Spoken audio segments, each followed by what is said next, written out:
Hello dear student, this is the Pahuja law academy. My name is Gyanendra Pandey.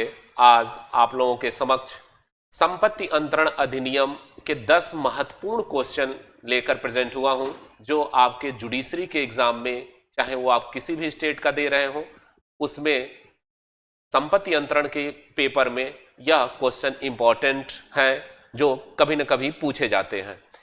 तो हम देखते हैं कि वे कौन से क्वेश्चन हैं और इसको हम किन सेक्शनों को रेफर करते हुए लिखेंगे और कैसे लिखेंगे। तो पहला जो है क्वेश्चन, संपत्ति के अंतरण से आप क्या समझते हैं? एक अनधिकृत व्यक्ति द्वारा संपत्ति के अंतरण से संबंधित कानून की विवेचना कीजिए। यह बिहार जुडिशरी में पूछा गया है।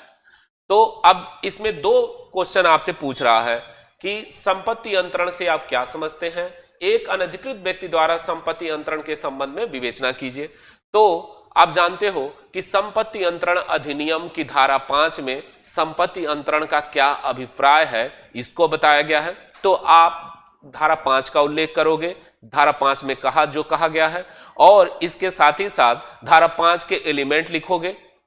और इस पर जो एलिमेंट, धारा 5 के जो एलिमेंट हैं, उनको लिखते हुए आप यह बताओगे कि संपत्ति अंतरण अधिनियम केवल पक्षकारों के कार्यों के द्वारा किए गए अंतरण को ही मान्यता देती है। अगर विधि के द्वारा संपत्ति अंतरण की जा रही है, विधि के द्वारा संपत्ति एक व्यक्ति से दूसरे व्यक्ति के पास आ रही है, तो उस पर संपत्ति अंतरण अधिनियम यानी टीपीए के प्रावधान लागू नहीं होंगे। विधि के द्वारा जैसे उत्तराधिकार में कोई प्रॉपर्टी पा रहा है, वसीयत के द्वारा प्रॉपर्टी पा रहा है, अगर पारिवारिक बंदोबस्त के द्वारा प्रॉपर्टी पा रहा है, समर्पण या परित्याग के द्वारा प्रॉपर्टी मिल रही है या किसी को उसको छोड़ रहा है, या न्यायालय के डिक्री के द्वारा प्रॉपर्टी प्राप्त कर रहा है, कुर्की के द्वारा प्रॉपर्टी प्राप्त कर रहा है, तो उस पर टीपीए के प्रावधान लागू नहीं होंगे। न्यायालय के द्वारा अगर केवल एक ही सेक्शन है, धारा 57, जहां न्यायालय के द्वारा किए गए विक्रय पर भी यह मान्य होता है। बाकी कहीं भी न्यायालय के द्वारा किए गए अंतरण कुर्की के माध्यम से या विक्रय के माध्यम से संपत्ति अंतरण अधिनियम लागू नहीं होती। तो आप इस क्वेश्चन का जवाब दे दोगे। दूसरा कि इसमें अनधिकृत व्यक्ति द्वारा संपत्ति के अंतरण के संबंध में क्या प्रावधान है। तो जब धारा 5 लिखोगे तो उसमें लिखा गया है कि संपत्ति अंतरण वही कर सकता है जो संपत्ति का स्वामी है, संपत्ति अंतरण करने के लिए सक्षम है, और जिस प्रॉपर्टी को आप अंतरित कर रहे हो वह अंतरण के समय अस्तित्व में होना चाहिए। अब प्रश्न उठा कि क्या एक ऐसा व्यक्ति जो प्रॉपर्टी का स्वामी नहीं है और वह प्रॉपर्टी को अंतरित कर रहा है, तो इसके लिए धारा संपत्ति अंतरण अधिनियम टीपीए की धारा 43 में प्रावधान किया गया है कि अप्राधिकृत व्यक्ति द्वारा प्रॉपर्टी का कैसे अंतरण होगा।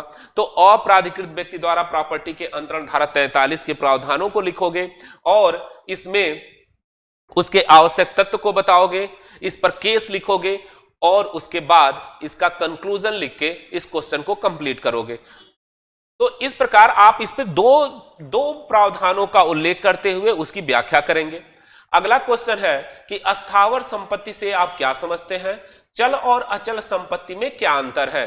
तो अस्थावर संपत्ति से आप क्या समझते हैं, तो संपत्ति अंतरण अधिनियम की धारा 3 का उल्लेख करोगे, जो वास्तव में जो अस्थावर संपत्ति के संबंध में स्पष्ट परिभाषा नहीं देती, एक निगेटिव परिभाषा देती है, जो कहती है कि अस्थावर संपत्ति में खड़ा काष्ठ, उगती फसलें और घासें शामिल नहीं है। यह परिभाषा अस्पष्ट है। इसलिए इस परिभाषा को और स्पष्ट करने के लिए हम जो है जनरल क्लॉजेज एक्ट की धारा 3 सब क्लास 26 को देखेंगे, रजिस्ट्रेशन एक्ट की धारा को देखेंगे, और यहां तक कि माल विक्रय अधिनियम 1930 की धारा 2 और सब क्लास 7 में जो माल की परिभाषा बताई गई है उसको रेफर करते हुए इस केवल अस्थावर संपत्ति से आप क्या समझते हैं, इसका हम उत्तर लिखेंगे। यानी केवल हम टीपीए की धारा 3 का ही उल्लेख नहीं करेंगे, बल्कि इन अधिनियमों में दिए गए परिभाषाओं का भी हम उल्लेख करते हुए इसको स्पष्ट करेंगे। क्यों? क्योंकि यह परिभाषा अपूर्ण है, कंप्लीट नहीं है, तो उसको एक कंप्लीट परिभाषा देंगे और सारे परिभाषाओं को जो जनरल क्लॉजेज एक्ट में रजिस्ट्रेशन एक्ट में या माल विक्रय अधिनियम में जो परिभाषा दी गई है, उन परिभाषाओं को रिफरेंस में देते हुए हम एक परिभाषा बनाएंगे और उसको स्पष्ट करते हुए बताएंगे कि अस्थावर संपत्ति का मतलब क्या होता है। तो अगर सारी परिभाषाओं को देखोगे तो अस्थावर संपत्ति का मतलब भूमि, भूमि से प्राप्त लाभ या भूमि से संलग्न वस्तुएं, जिसमें नौका, अगर नाव चलाने का अधिकार है, झील से मछली पकड़ने का अधिकार है, वंशानुगत पद है, वह सब क्या होगा, अचल प्रॉपर्टी के अंतर्गत आएगी, इमूवेबल प्रॉपर्टी के अंतर्गत आएगी। और इसमें खड़ा काष्ठ, उगती फसलें और घासें नहीं आती हैं। इसके साथ ही साथ इस पर केस लिखोगे, बहुत इंपॉर्टेंट केस, आनंद बोहरा बनाम उड़ीसा राज्य का केस, शांताबाई बनाम मुंबई राज्य का केस, जिसमें न्यायालय ने अब निर्धारित किया कि जो खड़ा काष्ठ है, इमारती लकड़ियां, खड़ा काष्ठ मतलब इमारती लकड़ियां हैं, वह क्या अस्थावर संपत्ति के अंतर्गत आएंगी। तो शांताबाई बनाम मुंबई राज्य के मामले में सुप्रीम कोर्ट ने यह अब निर्धारित किया कि केवल फलदार वृक्ष, जिसका आशय, पक्षकारों का यह आशय है कि उनसे फल प्राप्त करेंगे, वही खड़े अस्थावर प्रॉपर्टी में आएंगे, अन्यथा वह जो खड़ा काष्ठ है, इमारती लकड़ी है, वह चल प्रॉपर्टी में आएगी। तो इन दो केसों को रेफरेंस देते हुए इसको लिखोगे आप। और यह कहा कि चल और अचल प्रॉपर्टी में क्या अंतर है, तो चल और अचल प्रॉपर्टी में अंतर बताओगे, क्या अंतर है। कई अंतर है उसके। चल प्रॉपर्टी ऐसी प्रॉपर्टी जिसको आसानी से एक व्यक्ति से दूसरे व्यक्ति को उसी रूप में, जिस रूप में प्रॉपर्टी है उसके स्वरूप में चेंज किए बिना हम अंतरण कर देते हैं। अस्थावर संपत्ति, अचल प्रॉपर्टी एक ऐसी प्रॉपर्टी है जिसको हम आसानी से डिलीवर नहीं कर सकते, या हम उसी रूप में डिलीवर नहीं कर सकते जिस रूप में वह प्रॉपर्टी है, उसके दूसरे स्वरूप में हम डिलीवर करेंगे, परिधान करेंगे, जो उसके कागजात को हम डिलीवर करेंगे। तो यह सारी चीजें अचल प्रॉपर्टी और चल प्रॉपर्टी में बताएंगे और उसके उदाहरण बताएंगे कौन कौन से आते हैं अचल प्रॉपर्टी। दूसरा यह कहा कि संपत्ति की अंतरणीयता संपत्ति में निहित होती है, किन परिस्थितियों में अंतरण नहीं किया जा सकता। अब टीपीए का यह जो सिद्धांत है, ऑब्जेक्ट है, वह यह कहता है कि संपत्ति वही है जो क्या हो रहा है, जो अंतरणीय हो, जिस पर स्वामित्व स्थापित किया जा सके, जिस पर कब्जा स्थापित किया जा सके, वही प्रॉपर्टी की परिभाषा में आएगी। अब प्रश्न है कि क्या हम सूर्य के प्रकाश पर कब्जा कर सकते हैं, हवा पे कब्जा कर सकते हैं? नहीं, तो वह प्रॉपर्टी की परिभाषा में नहीं आएगी। और प्रॉपर्टी क्या है, अंतरणीय होनी चाहिए। प्रॉपर्टी की विशेषता ही है कि वह एक व्यक्ति से दूसरे व्यक्ति के बीच चलायमान होनी चाहिए, गतिशील होनी चाहिए। अगर वह गतिशीलता नहीं है तो वह प्रॉपर्टी की परिभाषा में नहीं आएगा। उस पर अगर हम कब्जा नहीं कर सकते तो वह प्रॉपर्टी की परिभाषा में नहीं आएगा। लेकिन संपत्ति, ये तो हमने इसको बताया कि निहित होती है। अब कहा कि किन संपत्तियों का अंतरण नहीं किया जा सकता, तो इसका अपवाद, जो ये सामान्य नियम मैंने बताया, उसका अपवाद धारा 6 में दिया गया है। और धारा 6 में 10 प्रकार की प्रॉपर्टियां दी गई हैं। आप देख लोगे कि कौन कौन से हैं प्रॉपर्टी, और इन प्रॉपर्टियों का हम अंतरण नहीं करेंगे टीपीए के संदर्भ में। तो आप 10 में उसमें क्रमशः दिया गया है कि उत्तर भाव्य प्रॉपर्टी का हम जो है अंतरण नहीं कर सकते।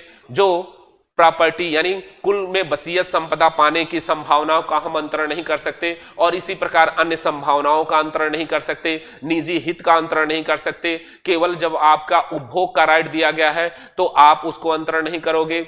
सुखाधिकार का अधिष्ठायी स्थल से पृथक अंतरण नहीं कर सकते। इसी तरह से भावी भरण पोषण का अधिकार अंतरण नहीं कर सकते, बाद लाने का अधिकार अंतरण नहीं कर सकते। अगर सिविल पेंशन भोगी है, वेतन है, उसका हम अंतरण नहीं कर सकते, लेकिन सीपीसी की धारा 60 के अंतर्गत उसका कुर्क किया जा सकता है।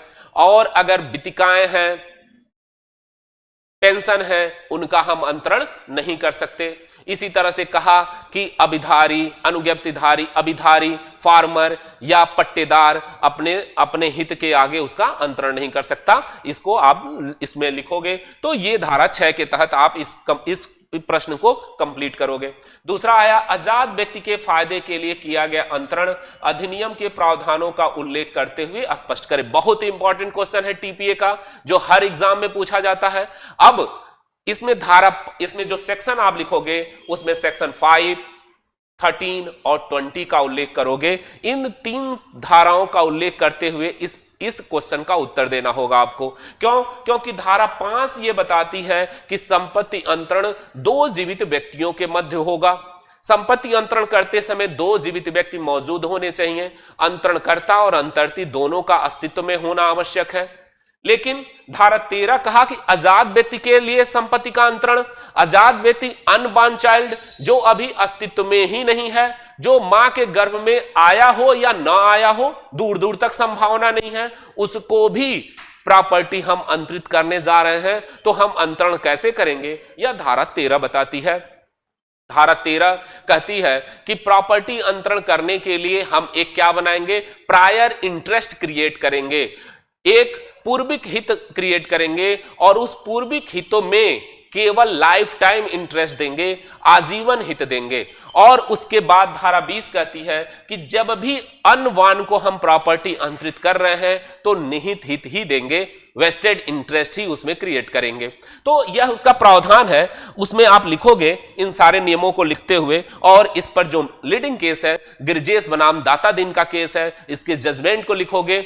और फिर दोहरी संभावना पूछा नहीं गया है तो आप इसको नहीं लिख सकते हो, लेकिन अगर आप चाहो तो थोड़ा सा इसमें बना सकते हो कि दोहरी संभावनाओं से क्या मतलब है, एक संभावना क्या है और उसकी दोहरी संभावना क्या है। जनरली पूछा नहीं गया है तो आप टाइम को देखते हुए जो क्वेश्चन आपसे पूछा जाए वही लिखेंगे, और जो नहीं पूछा जा रहा है आप उसको नहीं लिखोगे। तो ये जो है दिया। कहा अगला क्वेश्चन ये है कि निर्वाचन के सिद्धांत की उदाहरण सहित विवेचना कीजिए। संपत्ति अंतरण विधि 1882 की धारा 35 के अंतर्गत इस सिद्धांत के मुख्य शर्तों का उल्लेख करिए। तो धारा 35 में निर्वाचन के सिद्धांत को दिया गया है। निर्वाचन के सिद्धांत के जो आवश्यक तत्व हैं, इसके जो मैक्सिम है, जिस मैक्सिम पर यह आधारित है वह लिखोगे और उसके आवश्यक तत्व को बताओगे कि निर्वाचन के लिए क्या होनी चाहिए, 2 प्रॉपर्टी होनी चाहिए और जो प्रॉपर्टी का स्वामी है उसको निर्वाचन करना है कि उन 2 प्रॉपर्टियों में से किस प्रॉपर्टी को चुने। एक अपने प्रॉपर्टी को उसने दिया गया है कि अपने प्रॉपर्टी को, और एक जो अंतर्ती के द्वारा लाभ दिया जा रहा है उसको जो लाभ पहुंचाया जा रहा है, अंतरणकर्ता जो लाभ दे रहा है उस स्वामी को, उस लाभ को में से दोनों एक को आपको चुनना है। आप एक साथ दोनों को चुन नहीं सकते, दोनों को अस्वीकार कर सकते हो। तो ये धारा 35 में बेनामी बनाम सविनय का केस है, इंपॉर्टेंट केस है, सेवाइन। तो ये जो है इंपॉर्टेंट, इस सेक्शन का उल्लेख करते हुए, उसके एलिमेंट को लिखते हुए इस सेक्शन को, बहुत इंपॉर्टेंट है निर्वाचन का, डॉक्ट्रिन ऑफ इलेक्शन का, यह इंपॉर्टेंट क्वेश्चन है। दूसरा यह कहा, अगला क्वेश्चन कि विक्रय को परिभाषित कीजिए। विक्रय के आवश्यक तत्वों की विवेचना तथा विक्रय और विनिमय में अंतर क्या है। तो विक्रय को आप बताओगे कि विक्रय के संबंध में जो प्रावधान है संपत्ति अंतरण अधिनियम के चैप्टर 3 में दिया गया है, जो धारा 54 से लेकर 57 तक में दिया गया है। और धारा 54 में विक्रय को परिभाषित किया गया है। विक्रय की परिभाषा लिखोगे, उसके आवश्यक तत्व लिखोगे और उसके आवश्यक तत्वों की व्याख्या करोगे। अब ये देखना है कि कितने नंबर के क्वेश्चन है। सामान्यतः अगर 10 से या 15 नंबर के क्वेश्चन है तो उनके आवश्यक तत्वों की व्याख्या करोगे। और कहा कि विनिमय और विक्रय में अंतर क्या है। तो विनिमय धारा 118 में दी गई है और विक्रय के संबंध में प्रावधान धारा 54 में दी गई है। तो दोनों में क्या अंतर है इसको लिखना। दोनों में अंतर, जैसा कि आप जानते हैं दोनों में स्वामित्व का अंतरण होता है, लेकिन विनिमय में वस्तु के बदले वस्तु का अंतरण होता है, जबकि विक्रय में संपत्ति के बदले, कीमत के बदले स्वामित्व का अंतरण होता है। कीमत क्या है, वह मूल्य है, वह रकम है जिसका हम अंतरण कर रहे हैं, और यहां वस्तु के बदले वस्तु का अंतरण होता है। तो इसका जिक्र करते हुए, इसका उल्लेख करते हुए आप इस सेक्शन को, इस क्वेश्चन को फुलफिल करोगे। अगला क्वेश्चन है कि अस्थावर संपत्ति का बंधक क्या है। बंधक संपत्ति के मोचन संबंधी कानून की व्याख्या करिए।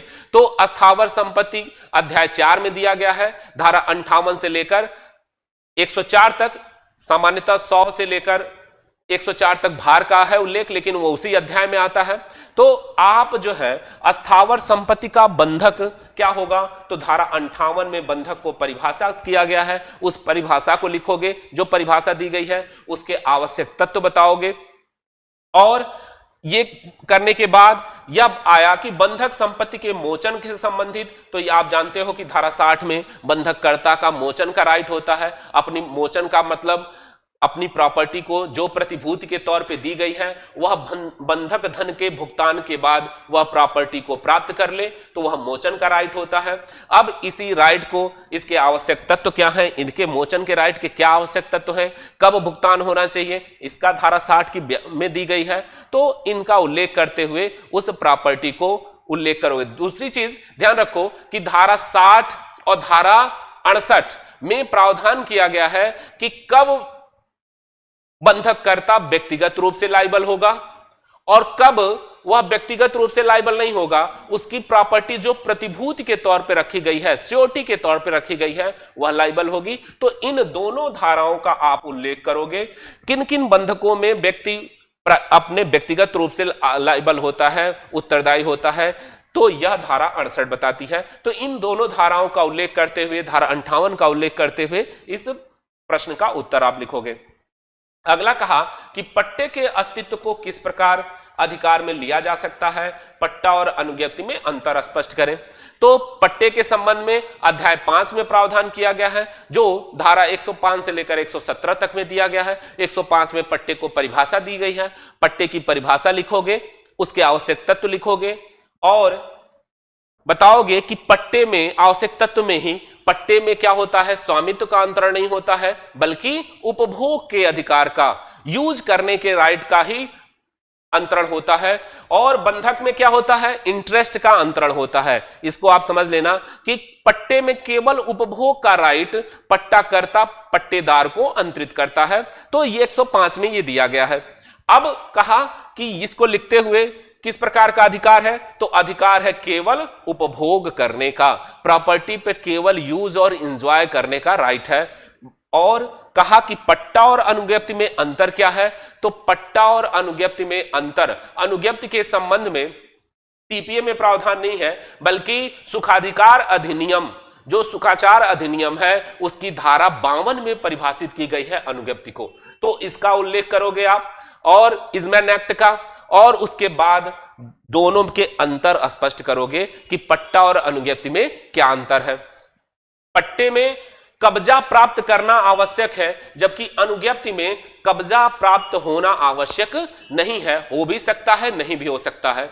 दूसरी चीज कि पट्टेदार जो है किसी अतिचारी के ऊपर स्वयं मुकदमा दाखिल कर सकता है, लेकिन अनुज्ञप्तिधारी ऐसा नहीं कर सकता है। इन दोनों के बीच आप अंतर, पट्टा और अनुज्ञप्ति में बहुत मामूली अंतर है, लेकिन ध्यान रखो कि अनुज्ञप्ति में, लाइसेंस में आप केवल यूज करने का अधिकार है, लेकिन हो सकता है कि कब्जा आपको डिलीवर ना किया जाए, केवल आप जाएं प्रॉपर्टी का यूज करें, लाइसेंस है आपका। लेकिन पट्टे में क्या होगा, लीज में क्या होगा, वह प्रॉपर्टी ही आपको कब्जे का ही अंतरण होता है, आप उसको कर सकते हो। दूसरी चीज कि अगर पक्षकारों में संविदा है तो पट्टेदार इस प्रॉपर्टी को उपपट्टे पर भी उठा सकता है, ट्रांसफर कर सकता है, लेकिन अनुज्ञप्तिधारी ऐसा नहीं कर सकता। उसका अंतर आप लिखोगे। तो यह 2-3 अंतर, 4 अंतर बताओगे।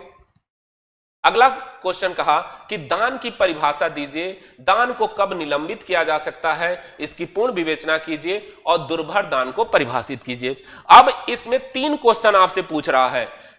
एग्जाम देने के लिए क्वेश्चन को बार बार पढ़ा जाता है। कभी कभी क्या होता है, जो विद्यार्थी क्वेश्चन देखा कि दान आया और दान वो लिखना शुरू कर दिया, लेकिन यह नहीं देखा कि इसमें क्वेश्चन पूछा गया है कि दान कब निलंबित हो जाता है, या यह नहीं देखा कि इसमें दुर्भर दान भी पूछा है। अगर केवल आप दान की परिभाषा, दान के आवश्यक तत्व लिख के आ रहे हो तो आपको नंबर पूरा नहीं मिलेगा। तो इस पर तीन चीज पूछी गई, आपको इसी बैलेंस बनाना है, तीनों पे सामान्य रूप से लिखना है। तो इसमें दान की जो परिभाषा लिखोगे, दान के बारे में धारा 122 में प्रावधान किया गया, धारा 122 से लेकर 129 में। तो दान को 122 में जो परिभाषा दी गई है, परिभाषा लिखोगे, दान के आवश्यक तत्व लिखोगे, और कहा कि दान कब निलंबित हो जाएगा, तो धारा 126 बताती है कि दान कब निलंबित होगा। वास्तव में जब दान एक बार दे दिया गया तो वह रिवोक नहीं हो सकता, लेकिन केवल धारा 126 में कुछ कंडीशन बताए गए हैं जिस पर दान निलंबित हो जाएगा, दान रिवोक हो जाएगा। तो उस कंडीशन को लिखोगे। और कहा कि दुर्भर दान, तो दुर्भर दान के संबंध में धारा 128 बताई गई है कि दुर्भर दान क्या है, इसको आप स्पष्ट करोगे। दुर्भर दान आप देखोगे कि अगर अंतरणकर्ता अंतरण करते समय अपने कई प्रॉपर्टियों को अंतरण कर रहा है, अंतर्ती को यानी दान ग्रहीता को, और उन प्रॉपर्टी उनमें से किसी एक पर भार है, तो वह क्या करेगा, जो दुर्भर दान है कि उस प्रॉपर्टी को जब तक कि अन्य प्रॉपर्टियों को साथ, ऐसा नहीं है कि उस भार वाले प्रॉपर्टी को नहीं लेगा बल्कि अन्य प्रॉपर्टियों को ले लेगा, ऐसा नहीं है। तो यह दुर्भर दान में कहा कि अगर कुछ प्रॉपर्टी पर भार है और कुछ पर नहीं है, तो उस दशा में अंतरणकर्ता सारे प्रॉपर्टियों को अंतरित करना होगा। यह धारा 128 बताती है, इसको दुर्भर दान कहते हैं। तो यह जो है इस परिभाषा को। दूसरा आप देखेंगे, कहा कि संक्षिप्त पर टिप्पणी लिखिए। सूचना क्या है, तो धारा 3 में सूचना को परिभाषित किया गया है। आपको इसमें टिप्पणी लिखना है, मुश्किल से एक पेज में बतानी है कि सूचना नोटिस का क्या मतलब है, नोटिस कितने प्रकार का होता है। तो नोटिस दो प्रकार का बताया गया, एक वास्तविक नोटिस, एक परिलक्षित नोटिस। तो वास्तविक नोटिस कब है, उसका परिलक्षित नोटिस कब है, इसका उल्लेख करते हुए इसको लिखोगे आप।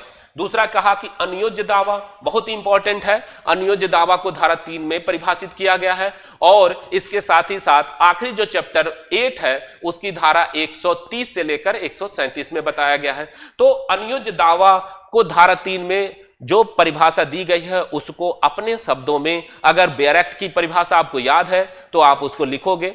एक अप्रतिभूत ऋण होता है जो बंधक, गिरवी, अंडमान, हाइपोथेक्सन न हो। एक अप्रतिभूत ऋण है जो यानी जो बंधक, गिरवी और अंडमान न हो।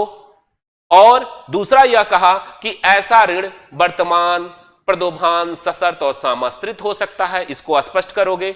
और यह कहा कि अगर कोई व्यक्ति अचल संपत्ति में अपना हित, चल संपत्ति में अपना हित रखता है, लेकिन वह चल संपत्ति उसके वास्तविक या आणविक कब्जे में नहीं है, उसके या उसके दावेदारों के वास्तविक और आणविक कब्जे में नहीं है, और जिस ऋण के लिए आप सिविल न्यायालय में वाद ला सकते हैं, तो वह अनुयोज्य दावा है। इसका एक उदाहरण लिखोगे और उसका बताओगे, यह धारा 3 में।